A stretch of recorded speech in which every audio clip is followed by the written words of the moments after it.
Djali I hasretit që nuk u kthyen më nga puna, një histori që prek zemrën. Në një fshat të vogël jetonte një nënë e vetmuar. Burri I saj kishte ndëruar jetë vite më parë dhe e gjithë jeta e saj ishte përçëndruar te I biri. Ishte vetëm 22 vjeç, por me shpirtin e një burri të vërtetë. I ndershëm, punëtor dhe gjithmonë I buzuqeshur. Kishte lënë shkollën për të punuar, vetëm që nëna e tij të mos e ndjente kur mungesën e bukës. Çdo mëngjes zgjohej herët, pinte një kafe dhe shpejt me nënën e tij dhe nisej për në punë me një kompani ndërtimi.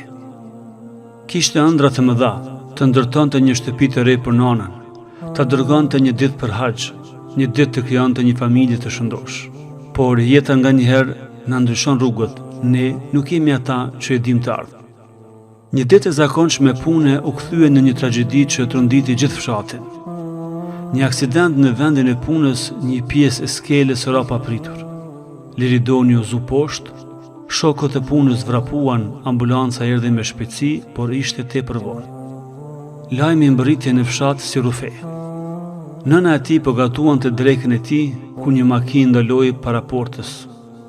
Kur e pa hoxhën dhe policinë, zemra ju dredh. Ata se than asnjë fjalë.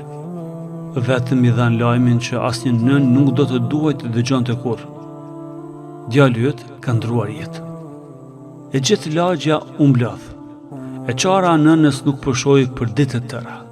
Ajo që I mbeti ishte vetëm një fotografi e të birit dhe kujtimet e fundit kur ai tha: "Nën, ruaje drekën se do vi rritur."